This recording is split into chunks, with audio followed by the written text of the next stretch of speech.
Today I'm opening and reviewing the Rosenwald Tarot, Marco Benedetti's breathtaking restoration of one of the oldest known printed tarot decks, dating back to around 1501 in Perugia, Italy. These early woodblock designs capture both tarot in its purest, most archetypal form, bold, simple, and full of history. Marco has carefully restored the original imagery, reconstructing a few missing cards and colouring each one in striking, vibrant tones that bring new life to this ancient art. This edition comes presented in a handcrafted wooden box with beautiful Rivolrini edges. Join me as I explore the fascinating history behind the Rosenwald Tarot, unbox this exquisite edition, and walk through the cards themselves, a true glimpse into the roots of tarot.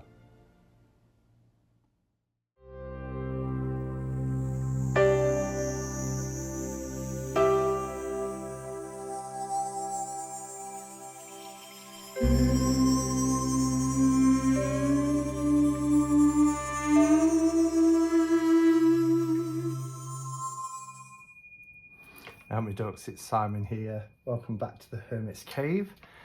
It's been a couple of days. In fact, it's been quite a few days because the other videos that I did were kind of pre-recorded. And so, yeah, I scheduled them to go out over a number of days. And I've been waiting so patiently to be able to share today's box of delights with you, because as you will have seen, for the last few months, about the last 3 months, I've been pretty much obsessing over Marco Benedetti's decks, his handmade artisan beautiful creations, his decks. And I did say when I opened the last box, which had 3 decks in there, that there was just a couple more that I wanted to get, and I wasn't planning on getting them this month, but my birthday is next week and I got a little bit of birthday money from family, and I put it towards and treated myself as well to a bit of an early birthday gift. So I did look back through Marco's back catalogue of decks. Now they're all very limited in number, so I contacted him to say, you know, do you still have these 2 decks in stock, because I know that they sell out quick, and thankfully they did. So what I would say is, if you see these decks today and you're interested in getting them, then you have to contact Marco through his Facebook account. I'll link that in the description below, his Facebook account. And he's also constantly creating new masterpieces. So whilst I think this kind of, once I've received these decks from his back catalogue, I think there's 1 or 2 others, but I just can't, I can't keep going there. I'll just look at what he's producing in the future and whether I'm going to bring them into my collection. But anyway, I have removed the tape just for ease, but I've not, this is a proper unboxing because I've not done anything else other than take the sellotape off the box for ease, really. I'm going to show one video today, which will be the Rosenwald, which I'm really looking forward to seeing. And the other one, I'll do a separate video because they really do need their own videos. I think this is the one that is the Eliphas Levy deck. Looking at the size. Oh, there's 2. There's 2. So there's 3 decks. Okay, I'm confused. I'm really confused. I've only ordered 2, so I'll take a look in a minute. But this will be in its own video. Don't want to rip the pages. I think you open it up, yeah, and take it out. Yeah, this is, oh gosh, look at that. Oh my gosh, that's beautiful. So I knew it was in like a blue book style with a wooden box, but I didn't know it'd have this speckled metallic. That is beautiful, really gorgeous. The Tarot of Eliphas Levi. I'll talk more about that when I do the video showing that. This should be the Rosenwald. So I have no idea what that is, but it's a little extra, I think. It might be some additional cards that belong to it, or... oh, I'm so excited for this. So excited. So this is the Rosenwald. This...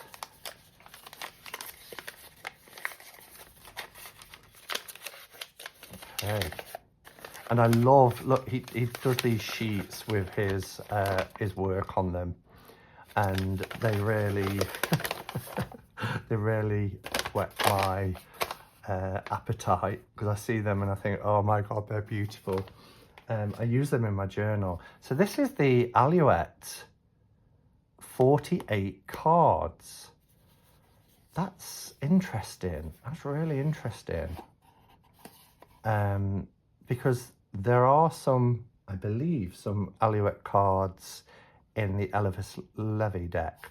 So 2025. Let's have a look. Oh, look at the colours. Just look at the colours. Oh, this is gorgeous. Okay, I'm going to get in touch with Marco and ask him about these, because that's very kind of him. If it's not part of, yeah, because the Eliphas Levi has some Alouette cards, but this is something else. So, all right, let's bring the camera down and take a look at this beauty. Okay, first thing I want to mention is, just leaning over to my shelves, is that I also have, oops, they've moved about, a couple of decks from Solomon Hisman, which is the Budapest, and I've also got the Rosenwald. I've had this for about 8 years, I think, 7 or 8 years. I think I got it in 2018, so what's that? That's seven years. And Solomon Hisman has a company called Tarot Sheet Revival, and this is my only Rosenwald. And I do love it. I love the simplicity of the images. They're very rudimentary. I love it. Now, this is one of the earliest tarot decks. This is from 1501. And it's so old, it almost appears modern, if that makes sense, but love it. These are the backs that we use. Nobody knows what the backs look like. And interestingly, I think, whoops, in Marco's decks, he chooses a back that is similar to the backs used in the Budapest tarot.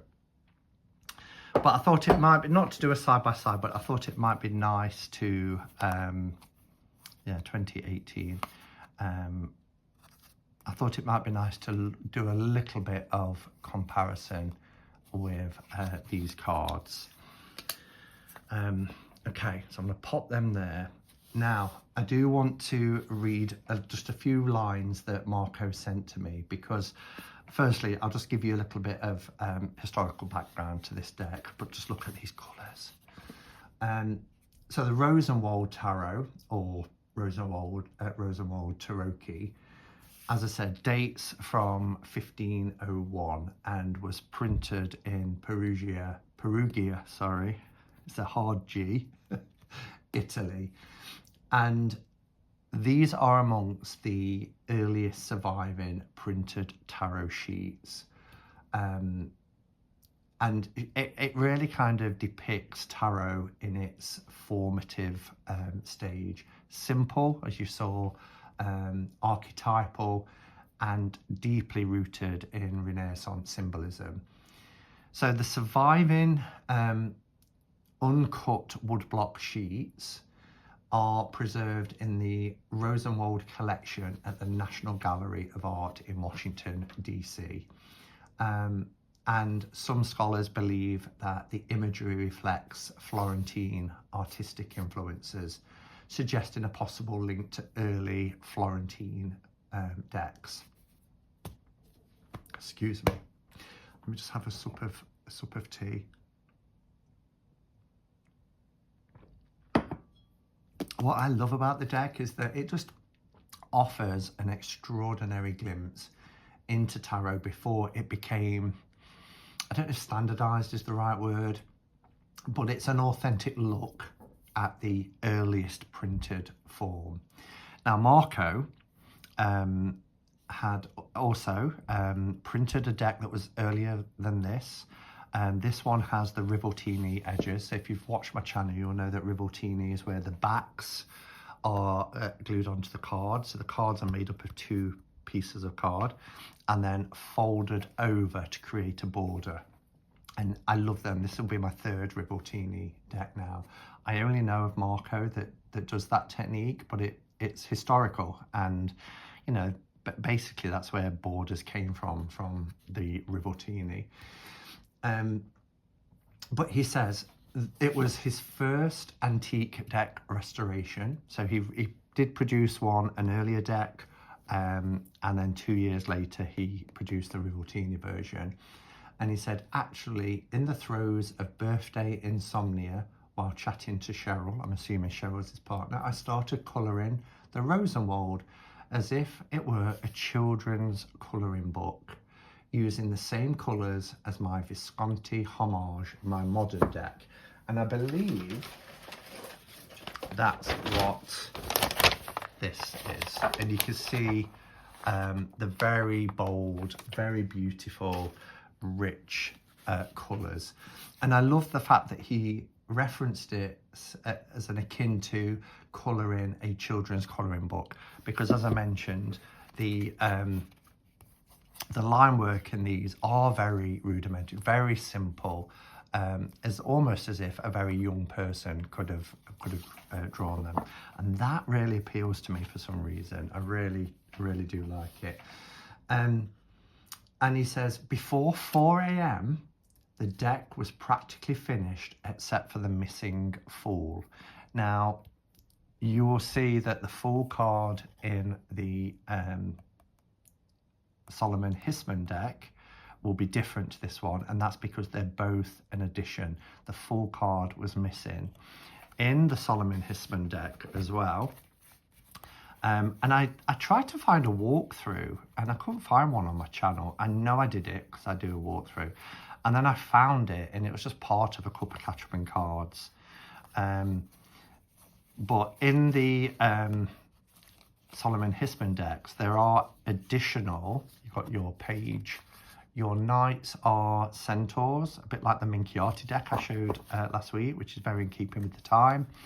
And then there are two queens, and you'll see one is quite fresh and modern. So I think these were additions that were put in, but that's the same for all queens in this deck. There are two. I believe there's only one.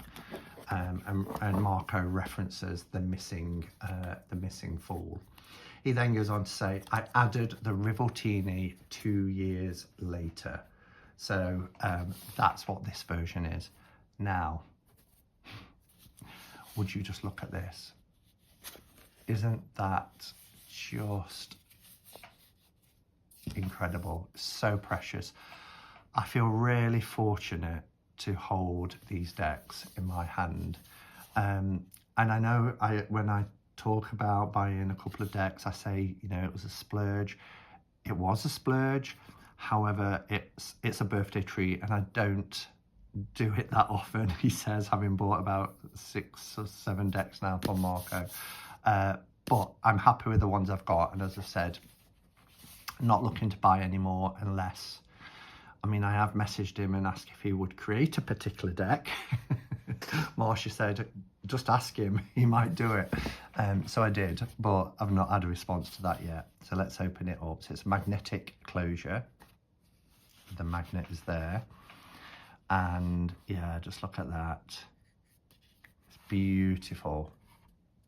Beautiful, with this dark wood stain, like a chestnut or mahogany.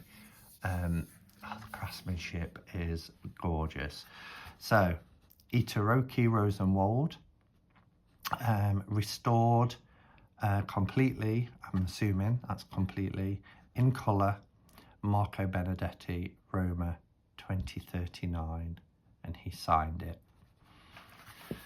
All right, let's get the cards out.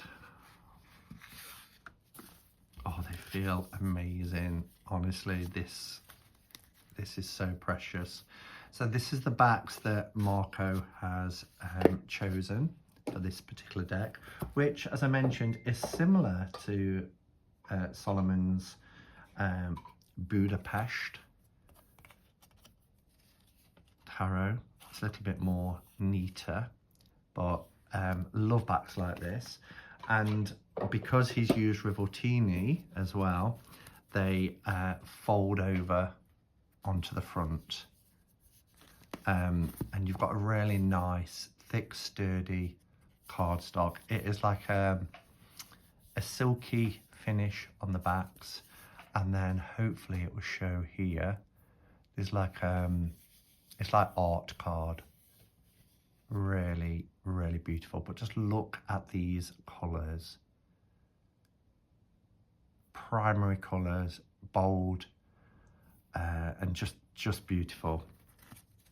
I'm going to go to the Fool, put the Fool first, just for the purpose of this video, and we'll compare our Fools here.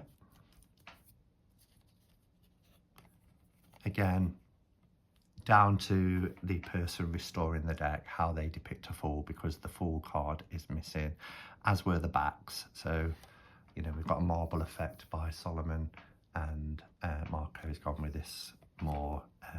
It's a deck that appears quite, a back that appears quite a lot for decks of that time and later as well, to be fair, but love it. It's a very cheeky Fool, irreverent Fool, but yeah, so that's our Fool card.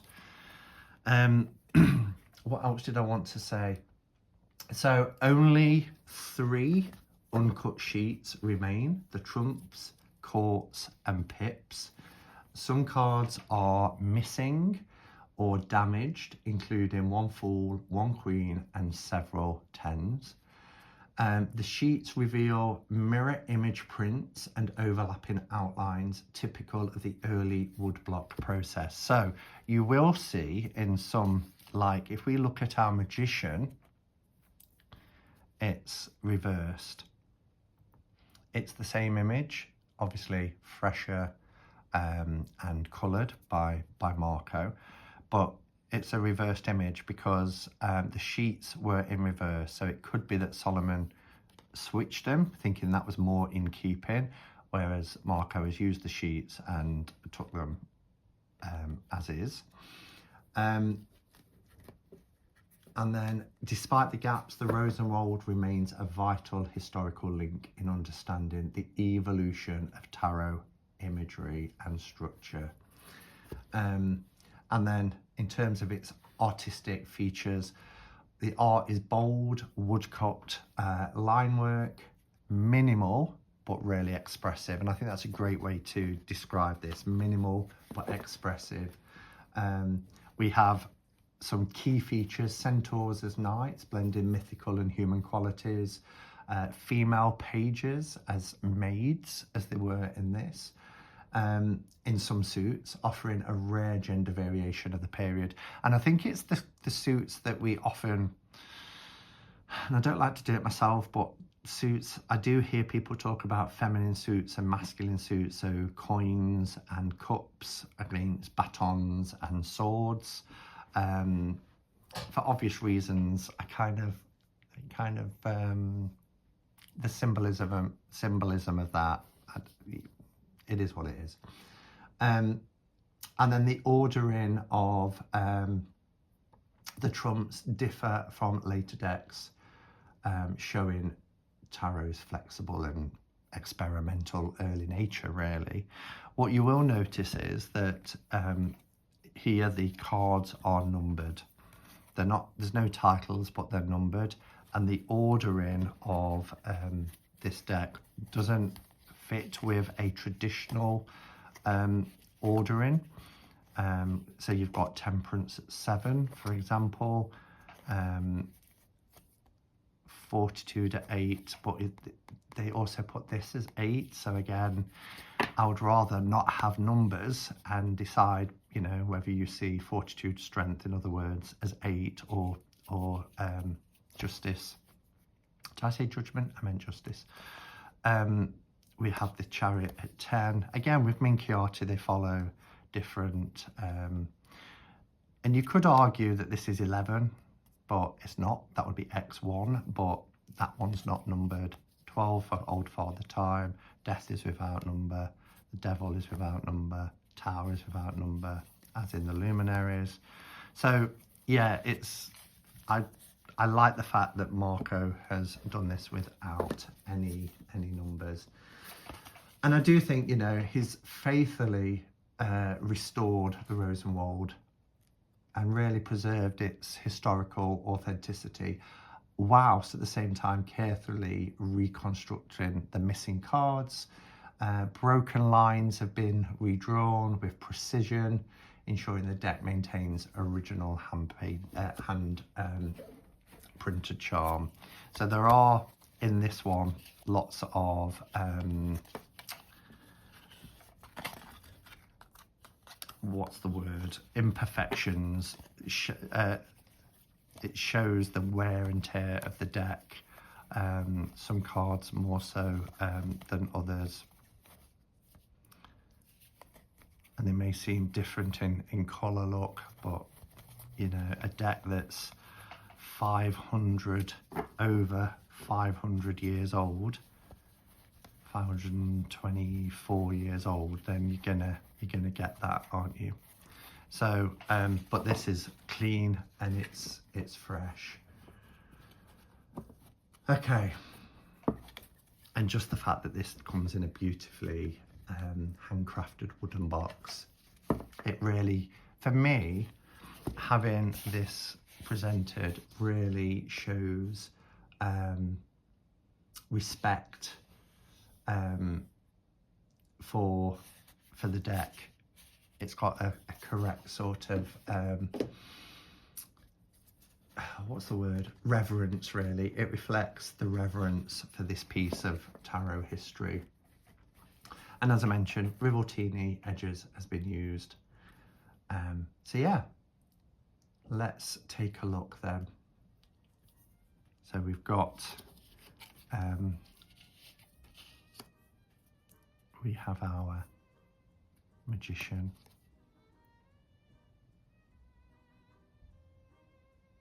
beautiful, our popess,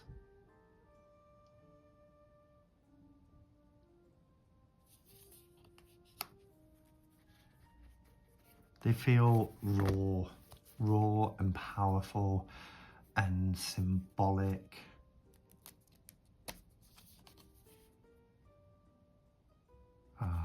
Empress and Emperor holding their orb and scepter. I love the reversal of the colours, blue on yellow, yellow on blue.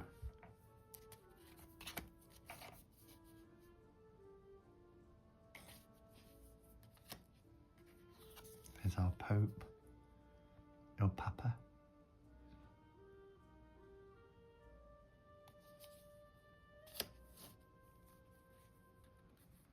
Our Lover's card.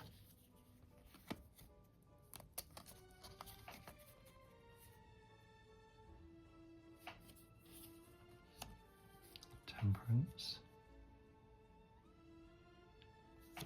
Do you know, every time I open a deck from Marco, a thought goes through my mind of, this is his best deck. I mean, the Bordoni, I adore the Bordoni, I adore the Metelli. There's so many of his decks I adore, but there's something about this one. I think it's the simplicity. I think it's the beauty of the rich colours.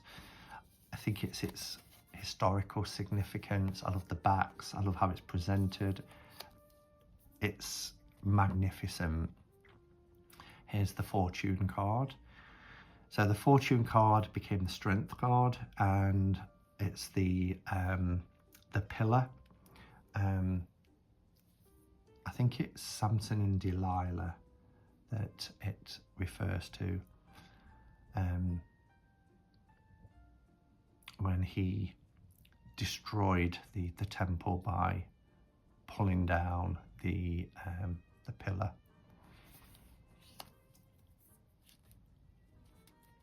And there are lots of biblical references in the early decks.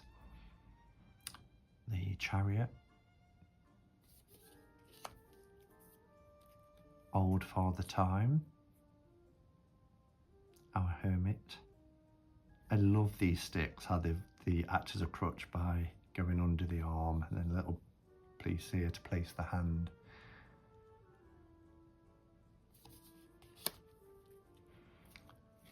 The Hanged Man. The bags of coins are a reference to Judas Iscariot.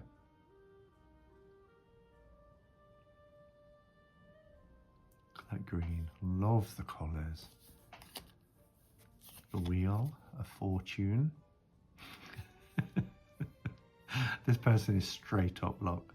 And now I think, I can't remember, it could have been Marilyn or it could have been Marsha, or I did watch another video as well. I think part of this was missing. You know, it talked about restoring. So you'll see here, just referencing it with Solomon Hisman's deck, it's the same at the bottom. This person has a completely different head. This one almost has the head of an animal, and this is a human head. And there's an orb here that's not there, but she has a scepter. The leg is there, so I feel that part of this was missing, part of this card, and it's been left to Solomon and Marco to fill in the blanks. This one's got a crown falling from the head. This one just has the hair coming down. So this is an example of the restoration that will have taken place. And thank goodness they do, so that we get to enjoy these 500 years later. The Death card.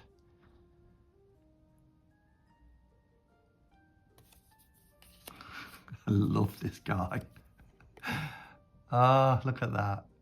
Our devil. Kind of reminds me of Vicky the Viking. Well, a cross between Barney Rubble and Vicky the Viking. Look at his feet. But isn't that a great devil card?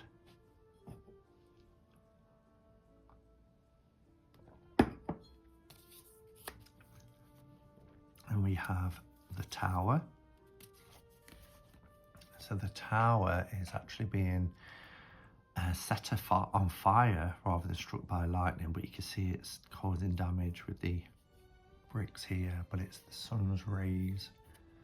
But again, it's that external influence that's disrupting this structure. Okay, and then we have the 3 luminaries. So just gonna pop them down. We have the star, we have the moon, and we have the sun. Aren't they wonderful?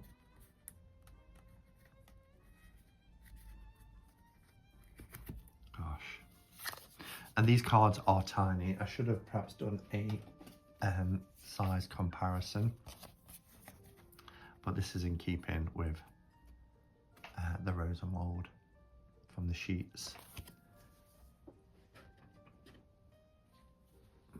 Okay.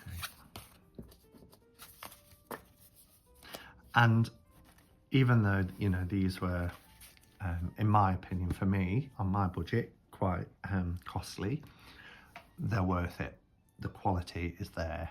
They are worth it. It's an investment, I know, but I'm not buying these decks just to sit on a shelf and gather dust. I'm buying them because I want to use them. I have been using these decks, and this one is going to get a lot of use. So we get the world before judgment.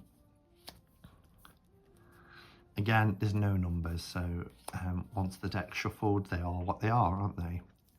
Look how beautiful this Ace of Cups is.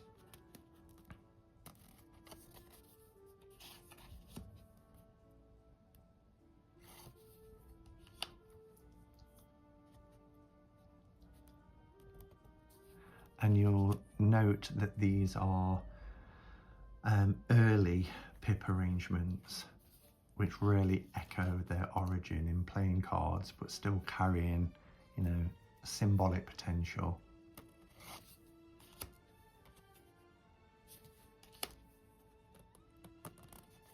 But very, very easy to see at a glance the number. They're just so rich in colour, they're beautiful. So the cups, being considered a female suit, has a female page. Look at, again, look at the greens. Here's our centaur for our knight card. And you'll see that there's one queen. So I want to have a look at which queen might have been added. Oh, look at that.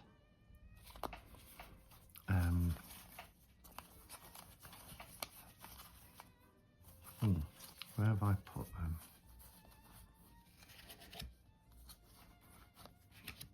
So it's reversed. So do you see the older style and the one that has fresher line work? This is this queen, obviously in reverse, but the cup has changed. You'll see the crown is the same, but the cup is different. So obviously there was damage there, and it's had to be redrawn for that part.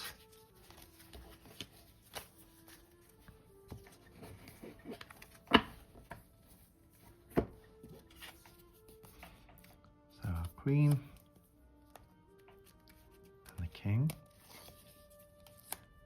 and then we go into our swords. Look how beautiful that is. Oh, it's just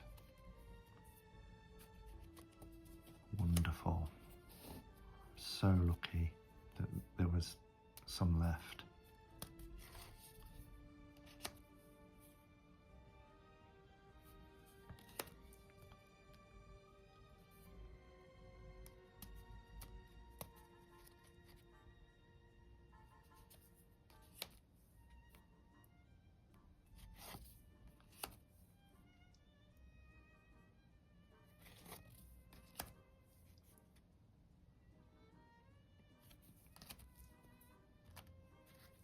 These are curved in shape, which, you know, give way to Marseille. It's our 8. And I know a lot of people are put off by these type of patterns because they struggle to know the number. Just count the top. If it was a 9, there would be another one coming through. Or even count the bottom. 4, 4. Is 8 plus the one in the middle is 9.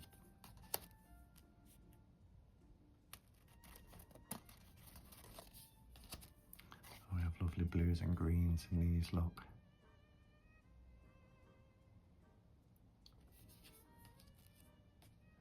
I mean, the court cards are particularly distinctive, particularly the Centaur Knights and the female pages that appear in 2 of the suits. Speak really to how fluid early tarot symbolism could be, which is wonderful.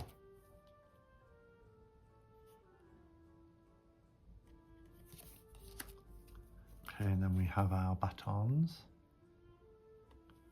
or bastoni.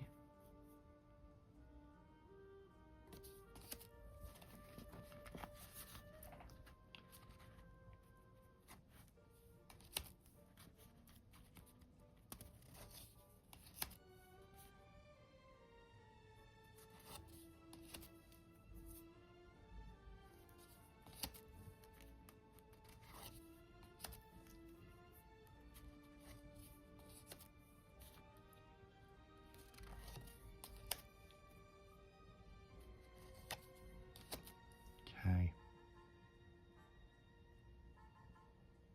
They have these interestingly shaped shields, don't they? I noticed that in the, where are we? Yeah. I don't know if that was just with the male knight. We'll have to have a look when we get to the coins. Pages, I mean, sorry.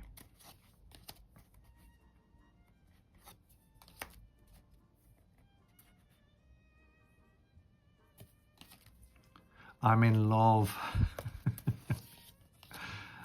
So, we have a coin.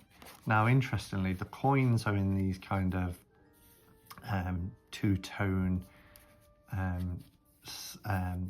discs. The ace does have a face on it, which makes it look like a, you know, an actual coin. But we've got a looks like a wolf, perhaps, and a rabbit or a hare, which is interesting. And I love these.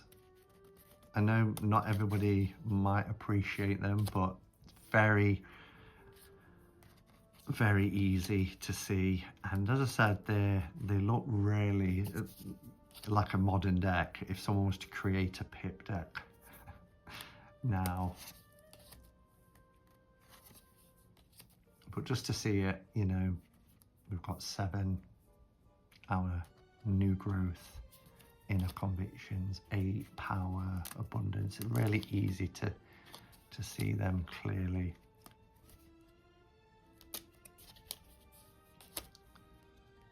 Do stick together a little bit when you first get a Rivolrini deck, but once you've separated them, they shuffle like a dream. And then we have this beautiful sunflower yellow look.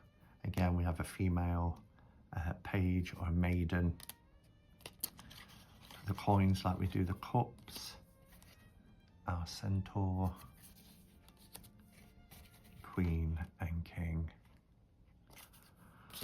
Wow, gosh. To think I almost didn't get this. I'm so glad that I did. Marco, if you watch this, you're just a genius. You really are. And look how beautifully they shuffle. I noticed I turned one over and I did that. Oh wow, devil.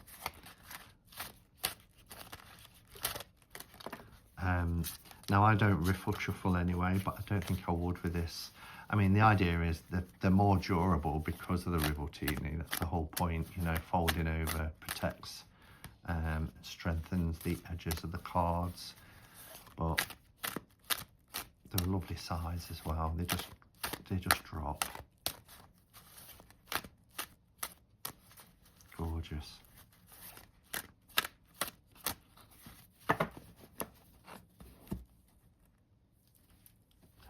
Peeking at the one underneath. I perhaps shouldn't have done that.